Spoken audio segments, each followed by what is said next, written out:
Hey guys, what is up? Samuel Scorpio here, giving you my predictions and opinions for Black Ops 4 Zombies. Obviously this is coming to you after the reveal, where we know a lot of information, so I'm going to kind of talk about my thoughts on what was revealed, and my predictions for other things that will make it into the game.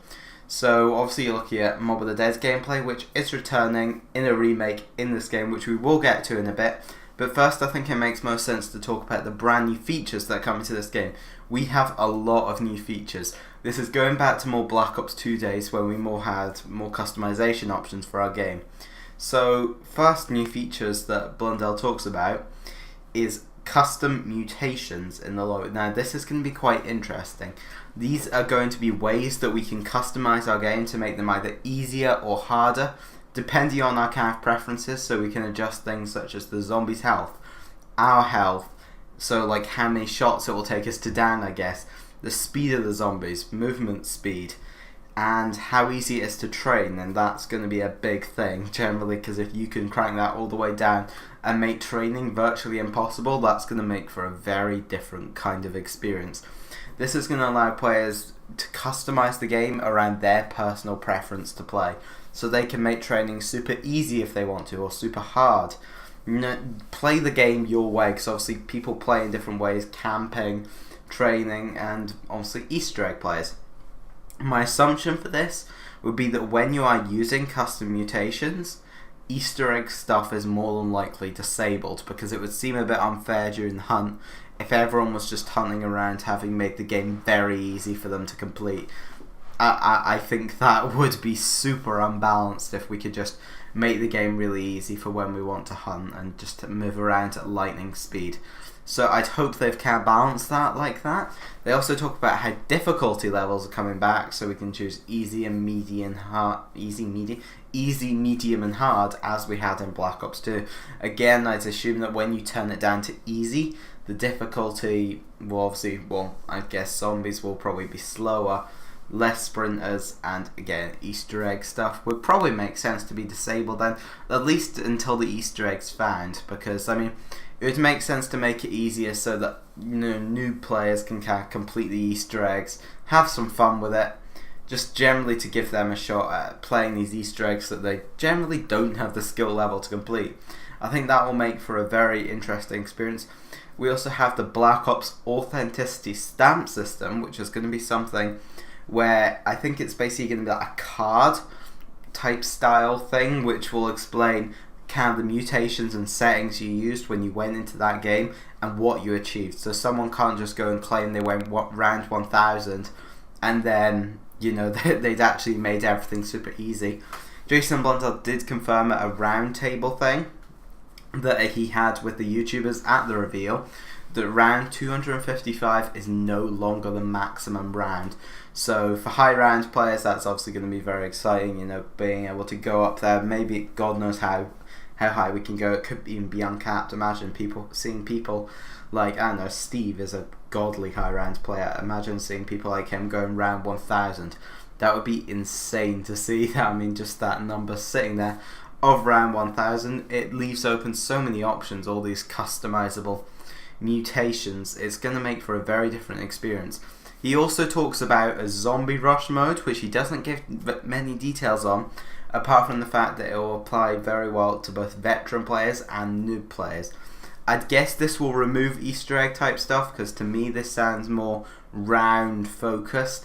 It sounds like it's more about going through rounds very quickly, so I don't know, maybe a round speedrun kind of mode where, like, you know, noob players can just go and play through some rounds. We were also told there will be ways in the mutations to customize box, which is going to be weird, honestly. I'm not quite sure how that's going to work. I mean, maybe we can remove certain weapons from the box, you know, adjust the number of box spins it takes for it to move. I'm not sure. We're going to have to wait and see for more info on that. Probably at E3 or maybe Comic-Con tends to be quite a common place for zombie stuff lately. One feature I completely forgot to mention when I was initially recording this video, but I thought I needed to come back and add on because it was so important, was the addition of bot support into zombies, where we will be able to have our crew, we'll be able to add extra players as bots into our game, which to me lends to the idea that these new crew maps, I think they're going to be 4-player only Easter eggs, and all 4 characters will play a role into it, because I think that would be the most sense as to why they'd go to the effort to add in bots when it's not exactly something people are asking for. So I think that's to allow solo players to go and complete these Easter eggs, which are more than likely co-op only, honestly. That's just my opinion. I think the Mob of the Dead one may be allowed to be done legitimately solo, but I think these new crew maps are going to require everyone to be there to do different things at the same time. Hopefully these bots are very well made. I mean, it's Black Ops 4, it's much later on. Technology's come a long way, so I'd hope that they can manage to make these very well and very smart bots, but we'll have to wait and see for how well they work. Another of the features Blunt actually announced to us at the reveal was callings. Now, there wasn't too much said about this was all very vague, but generally he said these are kind of going to be limited time challenges, which will tie into seasonal kind of events. So like World War II has had our War Machine event, our Resistance event, to tie into different DLCs and seasons. I'd assume this game will have similar kind of things, and callings will tie to that, being maybe I'm not sure if this will work like community challenges, where like the whole community will come together and work towards a reward, or if it will be more like get a certain number of rounds or beat this Easter egg a certain number of times to then maybe get, I don't know, some liquid divinium if that's back. I don't know, gobblegums and stuff weren't mentioned at the event, but there will more than likely be some kind of consumable system. I'd guess it will probably be a lot like gobblegums, but maybe a bit more balanced, so probably no perkaholic this time around. More kind of balanced stuff, which, you know, like the skull hacker cards from IW I thought was perfect about how you activated it, and then you had to go and do something to actually get your perkaholic, and if you fucked it up, you don't get it. And I think that was a great way to balance that, so I hope we see a similar kind of system inside the Black Ops 4. Something which wasn't actually mentioned during the reveal, however, was perks. Now we can assume we'll probably expect the basic health system from Black Ops 3 hit down, as expected. But in terms of perks, we know very little. So we can presume that our normal ones, so our Jug, our Speed Color, our Double Tap, and Quick Revive will probably return. I'd guess they'll put Quick Revive onto Blood of the Dead, because Afterlife probably won't be on that map, so that would make most sense as an addition over there. I'd say Widow's Wine seems like a decent candidate to return. I'd say if you saw it in Black Ops 3, it's probably coming back. I expect Electric Cherry maybe to come back in a bigger light as actually a machine this time, hopefully anyway. Now, one thing, however, that I don't think is coming back as much as a lot of people want it to is PhD Flopper. Obviously, a lot of people want PhD to come back in this game, but I don't think it's gonna, because Jason said back in Black Ops 3, the reason they didn't put it in then was because the movement system in the game just didn't fit what the perk was. There was no dolphin diving, so it just didn't make sense to put it in. And this game's multiplayer does use sliding, so we can presume zombies will as well. PhD, probably not a likely candidate, unfortunately. We might get a new perk that will incorporate elements of PhD, but I wouldn't say the same. Maybe something where like you get an explosion at the end of your slide. Madgaz, a PC modder, once made a perk like that. I believe it was called Madgaz Moonshine. I think it would be cool to see that perk kind of incorporated into the game, obviously not under that name. But you know, they could do something like that based on the sliding and incorporating in that explosion effect. Hopefully we'll get some new perks in the game as well. I'm not really sure what they do. I don't really have any ideas for this myself, but I think they could do some cool stuff with new perks. Hopefully they've still got ideas, and yeah, that's about all there is to say on that topic. We don't see any in the trailers. Pack-a-Punch is a shoo-in to return. Mystery Box, as we expect, will probably be back. We see a pretty cool looking Mystery Box in the Voyage of Despair trailer, where people actually transform into a box, which is pretty cool. Obviously in this game, we probably won't have Monty in this new crew's story, which means that there isn't this explanation for how things will be created, so it's likely they will all be tied to alchemy. So maybe don't expect our normal perk machines in those maps. Maybe there'll be some kind of alchemical concoctions we pick up in some way. That'd be really cool to see. Points will probably be as normal, so maybe it'll just work like that, but with some cool styled kind of bowls or something, I'm not sure, maybe a cauldron. So next, let's move on to Blood of the Dead, which is our premise map of this launch. We know that it's confirmed we'll have 3 maps at launch, and they will all be fully fledged maps, meaning they'll probably all have their own Easter eggs, Whether or not they'll have a boss fight, I'd guess 1 or 2 of them will, but I do not believe all of them will. I don't think it makes sense to give all of them boss fights. I think that's too much effort. I think it'll be weird to see how this hunt is going to work out, because we're going to have, people talking about new steps on IX, on Voyage of Despair, and Blood of the Dead all at the same time, which is going to be weird as hell. My prediction for which will be solved first, I think Voyage of Despair will be solved first, then Blood of the Dead, and then IX. They're my guesses. So yeah, Blood of the Dead. I think on this map, obviously we know we're playing as Primus. Now, a lot of people thought previously this would be in between Zetsubo and Gorod, but it turns out if you look closely at this, the blood vials are already filled. So we're not going to fill them up unless this takes place at the end of the Easter egg, but it looks like they're already filled. So to me, I'd say this may actually take place after Revelations, and we'll see the characters go back into the map to rescue Victus. I think that would be quite an interesting quest, going down into that bunker underneath Alcatraz.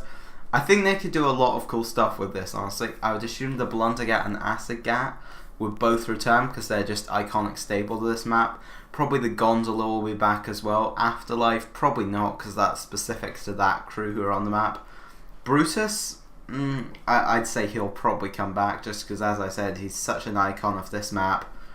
It would be silly to leave him out. Overall, I wouldn't expect this to be the same map it was before. I expect a lot of the layout will still be there, but I'd assume it would be expanded because Jason had said the original mob was planned to be bigger, so I think it would make sense they'll go and make this bigger. Yeah, let's move on to Voyage of Despair. This is actually the map I'm most excited for, where we see our crew cat going on, pulling off this heist to get this artifact, which can create zombies. However, we see our villain come in, take it, and turn the people on the Titanic into zombies. We see the use of various different special grenades, including gas grenades, some weird green grenade, and we see it's on the Titanic, and we are headed for the iceberg. I'd guess as the map opens, the map will be hit by an iceberg, and we're going to be on a really damaged version of the Titanic. Now, Jason did confirm this is going to be a very close quarters map, so apparently it will cover all of the floors of the Titanic, or almost all of them anyway. Jason had said that as they went through the development, they found that it used up more and more as they went on. So the real Titanic was 8 floors, so this could be a very big map. He did also say we are going to the engine room, so that's obviously been built. I'm looking forward to see what they do with this. Apparently the front and back of the ship are very open. Everything in the middle is close quarters. We see a very cool looking, what is apparently a mystery box in the trailer. So for this map, I'd say these different special grenades we get, that we see Shaw throwing, I know apparently they're not specific to his character, and I don't think they will be, honestly, because character specific stuff isn't really Treyarch's style. I'd assume they'd probably be in the box. That's how it tends to work, that or their actual wonder weapons, and we build them in some way. That would also be really cool to see. A grenade kind of wonder weapon. That's something we don't see a lot inside of zombies. On this map, I would assume this Titanic, by the time we get onto it, is going to be wrecked to all hell. It looks way too clean and everything as we are now. I'd assume it's going to be all wrecked. Lower decks may even be flooded with water and we can kind of swim about in them. That would be really interesting to see what they do with that. There isn't really too much to say about this. This is the map where we can see more dialogue going on, so I'd assume this will be our most story-driven of the maps, besides probably Blood of the Dead. I think that will have a lot of story to it, linking to that original story.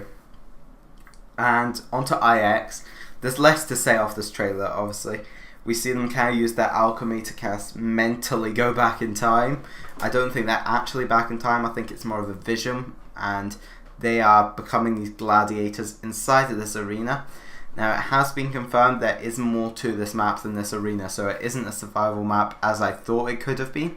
Apparently it has got more areas to it, so I'd assume we maybe can go out into the crowds, maybe some underground parts, maybe the jail area they were before. Might even be a way to get back to that kind of cave area where they were in the opening. That would be really cool if you can kind of switch between the two sides. I would love to see that. Maybe it would be like entering Afterlife inside this cave system, but instead it takes you back here and you kind of have to go between them for the purpose of the quest. That would be very, very interesting to see, honestly. I don't know the chances of that happening, but I think it'd be cool. We do see our big boss zombie off this map. Jason did actually say to them when they were kind of asking about that he will never show the boss of the map in a trailer, meaning that's just our mid-round boss. I can't wait to see what they do for actual boss fights in this game. It's just going to be so insane, building on what Black Ops 3 did. Now, in terms of the story side of these two new maps are meant to be something separate. I wouldn't expect any links to the old story. This is just my opinion. I could be completely wrong. I think these are going to be completely standalone, not connected in any way. I think this is them trying to allow new players to come in, because the story can be quite daunting for a new player coming in, I think, because there's so much history to it, so much to that old story. But then again, they can continue it on the side with Blood of the Dead. And it was said that the game will follow 2 storylines, so it's possible that with each DLC we could have 2 maps coming at us, being a Primus map or a Victus map kind of as we go along, and one of the new crew. So I'd say each DLC probably a new crew map, as well as, I think at the end of Blood of the Dead we will rescue the Victus crew, and then they will take over and be in all 4 maps of the DLC of obviously that side of the story. And they could link up at the end. That would be quite cool to then see that crossover between them right in the end of DLC 4. I'd say the number of maps they seem to be making kind of dumbs down hope for me that we'll see a DLC 5 or Chronicles 2, just because that will be taking so much work to do already. I don't know if they'll have a chance to, go and make a DLC 5 with some remasters. I know I'd love to see it, but my gut says that won't happen. I know those are more hated maps, so I don't think it would sell as well for them. I don't think it would be generally in Activision's interest to go and fund that. But overall, I am really excited for what Black Ops 4 is going to bring us. All 3 of these maps I'm so excited for. I can't wait to stream and hunt these Easter eggs. With my squad, I think our plan is that we will be hunting Void of Despair on day 1. That to me, I know, I think that's going to be the best map. Obviously if we get on it, it's trash, then we'll probably switch to a different map. But I think everyone's going to go and hunt Blood of the Dead first, honestly. It's going to be really exciting to see how this hunt works out. Can't wait to see what Treyarch do with this whole DLC season. If you guys have enjoyed this video, make sure to leave a like to show your support, leave a comment down below, let me know how hyped you are for Black Ops 4 and which of these maps looks the best to you, and make sure to subscribe for more Black Ops 4 Zombies content. Bye!